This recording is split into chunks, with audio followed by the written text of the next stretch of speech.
पहला क्वेश्चन है to play second fiddle. इसको समझो और आप ट्राई करो कि इसका क्या होगा। देखो पहली बात तो ये समझो, टू प्ले सेकंड फिडल का मतलब होता है कि टेक अ सब ऑर्डिनेट रोल। ठीक है, रोल ये देखो, यानी कि ये हो जाएगा आपका बी वाला, टेक अ सब ऑर्डिनेट रोल हो जाएगा। इसका मतलब क्या होता है, किसी चीज को अतिरिक्त मतलब एक्स्ट्रा, ठीक है ना, किसी को थोड़ा हेल्प थोड़ा सा ज्यादा कर देना एक्स्ट्रा, तो वो होता है प्ले सेकंड फिडल। ये हो गया। इसके बाद चिंता मत करना, सबका मैं रिवीजन कराऊंगा। आगे देखो, Mary broke a dining room window and had to face the music when her father got home. अब ये समझो मतलब क्या है, मैरी ने ना जो डाइनिंग रूम विंडो था वो तोड़ दिया था। अब ये दो फेस द म्यूजिक का मतलब क्या होता है, ये मैंने कई बार रिपीट किया हुआ है। फेस द म्यूजिक का मतलब होता है एक्सेप्ट द पनिशमेंट। वो डिपेंड करता है कि ऑप्शन कैसे कैसे आ रहे हैं। देखो, लिसन केयरफुली नहीं हो सकता, ask a lot of questions ये भी नहीं हो सकता, लिसन टू म्यूजिक ये भी नहीं हो सकता, एक्सेप्ट द पनिशमेंट हाँ ये बिल्कुल सही है। तो डिपेंड करता है कि चार ऑप्शंस में से कौन सा ऑप्शंस इसको मैच करता है। ये इडियम्स एंड फ्रेजेस होते हैं। आगे देखिएगा, 19वां क्वेश्चन है, villagers away call a spade a spade. दो बार है और ये कई बार बताया मैंने। देखिए, इसका मतलब एक होता है एकदम साफ साफ तौर पर एकदम क्लियर बोलना। ठीक है, इसका मतलब कॉल अ स्पेड मतलब to speak in a strength forward manner. ठीक है, ये हो जाएगा ए वाला राइट आंसर, यानी to speak in a straight forward manner, एकदम साफ साफ बोल देना। जैसे आपके बाबूजी हैं, पिताजी हैं, वो क्या है, आप उन्हें गलत लगा तो मतलब गलत, सही तो मतलब सही। तो ऐसे में क्या होता है कि कॉल अ स्पेड, देखो ए स्पेड एक बार आ गया, ए स्पीड एक और बार आ गया, तो इससे मतलब ये साफ साफ वो कह रहा है कि यहां अगर साफ नहीं हुआ तो यहां पर साफ हो जाएगा। एकदम साफ साफ बोल देना, चाहे भला लगे चाहे बुरा लगे। आगे देखो, टू कॉल समवन स्पीड ये नहीं है, ये मतलब ये तो गलत ही है ना, इन सबके मतलब ही गलत है। आगे, I am out of my wits, I am out of my wits and therefore can not find a way to solve the problem immediately. अब ये समझना इसका मतलब क्या होता है। आउट ऑफ माई विट्स का मतलब होता है कि पूर्ण रूप से एकदम कंफ्यूज है, मतलब भ्रमित है, एकदम है ना, एकदम चकराया हुआ है। इसका मतलब होता है ग्रेटली कंफ्यूज्ड बोलते हैं। आउट ऑफ माई विट्स का मतलब क्या होता है, एकदम फुली कंफ्यूज्ड है। सपोज करिएगा, देखो मैं आपको समझाता हूं। आपको अगर कोई रास्ता, अब सपोज करो आप इस रास्ते से जा रहे हैं, ठीक है, ये वाला, अब एक इधर चला गया, एक इधर चला गया और एक इधर चला गया। अब आप कंफ्यूज हो जाएंगे ना कि मैं जाऊं तो जाऊं किधर। आउट ऑफ माई बिट्स यानी मेरी बुद्धि से ही बिल्कुल परे हो गया, तो ये फुल कंफ्यूजन है। तो ऐसे में ग्रेटली कंफ्यूज्ड होता है। आगे देखिए, why are you jumping down my throat, why are you jumping down my throat, I was not even in the house when it happened. इसका मतलब है डांट फटकार की बात हो रही है भैया। देखिएगा, जंपिंग डाउन माई थ्रोट का मतलब ये होता है कि क्रोध क्रोध होकर किसी को डांट फटकारना। किसी ने कोई गलती कर दिया तो आप उसे डांट फटकारें, स्कॉल्डिंग कर रहे हैं आप उसे। तो राइट आंसर क्या हो जाएगा, स्कॉल्डिंग मी हो जाएगा। ठीक है, make a joke, forcing me, running अमे, ये बिल्कुल गलत है। स्कॉल्ड एकदम सही बात है। ठीक है ना, वो कह रहा है ना, वाई आर यू स्कॉल्डिंग मी, आप मुझे क्यों डांट फटकार रहे हैं। आई was not even the house, मैं घर के अंदर इवन था ही नहीं। वेन इट हैपेंड, जब ये हुआ था मैं घर के अंदर था ही नहीं, आप मुझे क्यों डांट रहे हैं। तो ये होता है जंपिंग डाउन माई थ्रोट। समझ में आ गया। आगे बढ़ जाते हैं, मजा आ रहा होगा आज आपको। आगे देखो, hard work page in the long run, hard work page in the long run. अब इसको आप समझो, अब ये समझ में आएगा कि इसका मतलब क्या है। यानी हार्डवर्क जो होता है ना वो इन द लॉन्ग रन, यानी काफी लंबे वक्त के बाद आपको कुछ भुगतान करता है, आपका परिश्रम आपको बहुत लंबे वक्त के बाद आपको रिजल्ट देता है। तो इन द लॉन्ग रन है, काफी लंबा वक्त है, मतलब over a period of time. ठीक है, ऑलवेज नहीं हो सकता, और इंटेंटिनिटी नहीं हो सकता, नेवर नहीं हो सकता। तो ये सारी चीजें हैं। आगे देखिएगा, I felt a fish out of water among the lawyers. अब इन आपको चारों को पढ़ना है।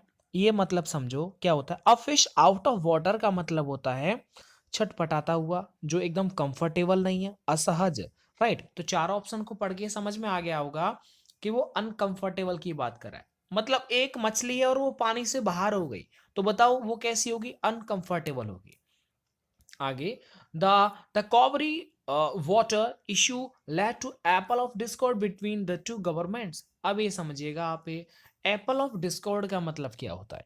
अब देखो डिस्कॉर्ड का मतलब एक चीज समझ में आ गया, झगड़ा वगड़ा। मतलब एप्पल ऑफ डिस्कॉर्ड का मतलब होता है कॉज ऑफ क्वेरल, यानी झगड़े का कारण या फिर मुद्दा क्या है झगड़े का, तो कॉज ऑफ क्वेरल हो जाएगा। समझ में बात आ रहा नहीं आ रहा, तो ये राइट आंसर हो जाएगा, सी वाला हो जाएगा। यानी कि एप्पल ऑफ डिस्कॉर्ड का मतलब होता है कॉज ऑफ क्वेरल होता है। आगे बढ़ जाते हैं। आगे देखो, let the grass grow under their feet, यानी कि उनके पैरों के नीचे ना जो ग्रास है उसे उगने दीजिए। अब इसका मतलब क्या हुआ समझिएगा। The construction remains unfinished and the workers have let the grass grow under their feet. इसका मतलब ये होता है कि किसी भी काम को स्टॉप कर देना, रोक देना। जायज है कि पैरों के नीचे तो ग्रो जो घास है तभी उगेगी जब आप एक जगह खड़े रहो और वहां पर कोई काम धाम नहीं करो। समझ में बात आ रहा है, ठीक है। अच्छा देखिए आगे, ठीक है, ये समझ में आ गया होगा कि मैं क्या कहना चाहता हूं। मतलब किसी काम को स्थगित कर देना, स्टॉप कर देना, मतलब डिले डूइंग द वर्क। तो ये राइट आंसर हो जाएगा ये वाला। इन सबको देखो समझो, धीरे धीरे जब आप समझेंगे तो आराम से याद हो जाएगा। आगे देखिएगा, the police smell the rat behind the death of the girl. अब ये समझ में आएगा कि इसका मतलब क्या है। यानी रेड चूहे की खुशबू आ रही, मरे हुए चूहा होता है ना वैसे खुशबू आ रही है यार। खुशबू क्या है, वो तो बदबू होती है ना। यानी कि शक करना, थोड़ा सा कोई दाल में थोड़ा काला क्या ना, दाल में काला है ऐसा, मतलब suspect that something is fishing, कुछ तो गड़बड़ है ऐसा कुछ सस्पेक्ट कर रहे हैं आप, शक कर रहे हैं, तो उसे बोलते हैं स्मेल्ट द रेट, यानी थोड़ा शक होता है। भाई आप कमरे में आप थोड़ा बदबू सी आ रही है तो कंफर्म थोड़ी वो रेट की हो, थोड़ा आपको संदेह होता है कि हाँ ये रेट की है, तो ऐसे करके आपको समझ में आएगा। तो सी वाला रेट है। आगे बढ़ जाते हैं, टू बी अबव बोर्ड। अब ये समझिएगा इसका क्या मतलब हो जाएगा। टू बी अबव बोर्ड का मतलब एकदम सिंपल है, कई बार मैंने आपको लिखा लिखा के याद करा है। मतलब किसी भी प्रकार के कार्य में एकदम ईमानदार, एकदम ऑनेस्ट, यानी to be honest in any business, वो कहते हैं अबव बोर्ड। यानी ये बोर्ड है, आप इसके ऊपर हैं, आप इस बोर्ड से भी ऊपर हैं, तो इसका मतलब है ना to be honest in any business. आगे देखिएगा, टू क्राई वुल्फ। अच्छा ये समझो ये मतलब क्या होता है। टू क्राई वुल्फ का मतलब होता है कि गरीबी या दरिद्रता को दूर रखना। ठीक है, टू क्राई वुल्फ मतलब टू कीप ऑफ स्टारवेशन, तो राइट आंसर हो जाएगा टू कीप ऑफ स्टारवेशन। आगे, he is on the wrong side of 70। ओहो कितना बढ़िया इडियम आया है। यानी कि on the wrong side of 70 का मतलब क्या होता है, 70 वर्ष से अधिक। समझ में आ गया, मतलब मोर देन 70 ईयर्स ओल्ड की बात कर रहा है ये, तो राइट आंसर हो जाएगा ए वाला। यानी he is more than 70 years old, he is on the wrong side of, जाहिर है ना 70 से ऊपर जाएगा तो वो रॉन्ग ही साइड हो गया, मतलब मरने के कगार पे जा रहा है वो। 70 से नीचे है तो रॉन्ग साइड कैसे हो सकता है। आगे देखिए, to have an axe to grind, बहुत प्यारा है। यानी कि अपना स्वार्थ साधन, अपना मतलब अपना काम बनता भाड़ में जाए जनता, ये होता है। अच्छा ये क्या होता है, एन एक्स टू ग्राइंड मतलब a private end to serve, a private end to serve इसका राइट आंसर हो जाएगा। तो ये हो जाएगा आपका ए वाला राइट आंसर हो जाएगा। आगे देखिए, टू ड्राइव होम का मतलब कितना प्यारा, हो सकता है आपको ये पहली बार सुनने को मिल रहा हो। टू ड्राइव होम का मतलब होता है जोर डालना, इंफोसाइज करना, तो राइट आंसर क्या हो जाएगा, टू इंफोसाइज कर, ड्राइव होम। समझ में आ गया, ड्राइव होम का मतलब होता है दबाव डालना, इंफोसाइज करना। समझ में बात आ रही है कि नहीं आ रही है, अरे आ रही है ना। चलो इसके बाद अब इसका सेकंड जो पार्ट है वो मैं बहुत जल्दी लेके आने वाला हूं फटाक से। अब मैं आप सबको एक बार दोबारा से जितने भी मैंने क्वेश्चंस अब तक आपको करवा रखे हैं उन सबको मैं बताता हूं, देखिएगा। तो देखो यहाँ पर लिख रहा है टू प्ले सेकंड फिडल का मतलब हो जाएगा टेक अ सबऑर्डिनेट रोल हो जाएगा। आगे देखिएगा, फेस द म्यूजिक का मतलब क्या होता है, किसी भी पनिशमेंट को स्वीकार कर लेना। जल्दी जल्दी बताओ। कॉल अ स्पेड मतलब एक बार साफ नहीं हुआ तो दो बार साफ कर दिया, मतलब to speak in a straight forward manner, जिसे हमारे पिताजी बोलते हैं। आउट ऑफ माई विट्स मतलब मेरी बुद्धि के भी परे है, मतलब जायज है एकदम आप फुली कंफ्यूज्ड है कि वो तीन रास्ते वाला बताया था ना, आप ऐसे करके जा रहे हैं ऐसे ऐसे, वो याद आ गया होगा। जंपिंग डाउन माई थ्रोट का मतलब क्या होता है, किसी को डांट फटकार करना, मतलब स्कॉल्ड करना। आगे देखिएगा, इन द लॉन्ग रन काफी लंबी दूरी है, मतलब over a period of time हो जाएगा। आगे देखो, अ फिश आउट ऑफ वाटर, इस पानी के अंदर फिश है वो बाहर आ जाएगी तो कैसा फील करेगी, अनकंफर्टेबल। एप्पल ऑफ डिस्कॉर्ड मतलब झगड़े की जड़, मतलब कॉज ऑफ क्वेरल इसका राइट आंसर हो जाएगा। Let the grass grow under their feet, यानी कि इसका मतलब है कि कोई भी काम बाम एकदम डिले कर देना। आ रहा है कि नहीं आ रहा, मतलब डिलेड डूइंग द वर्क इसका राइट आंसर हो जाएगा।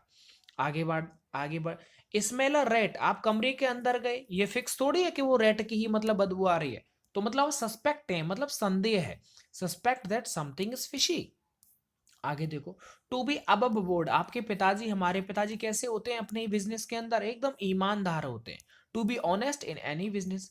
क्राई वुल्फ का मतलब क्या होता है, मतलब कीप ऑफ स्टारवेशन।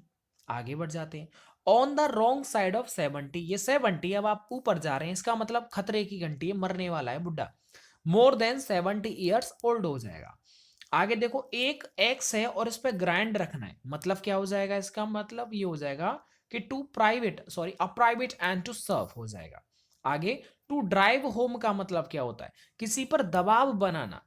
ठीक है, किसी पर दबाव बनाना कि भाई देख ये तेरा घर है और मेरी जो गाड़ी है ना, मेरा जो ट्रैक्टर है, मैं तेरे घर पे ही ड्राइव करूंगा, मतलब ड्राइवर तेरे घर पे ही बनूंगा, दबाव बना रहा है वो। ठीक है, तो ऐसे करके याद हो जाएगा। तो दोस्तों कमेंट करके बताओ आपको कैसा लगा, पढ़ाई कैसी चल रही है। प्लेलिस्ट का लिंक मैंने डिस्क्रिप्शन में दे रखा है, उन डेली वीडियोस को देखो, आपका भला हो जाएगा, आप ज्यादा चिंता मत करिएगा। चलो, थैंक यू सो मच।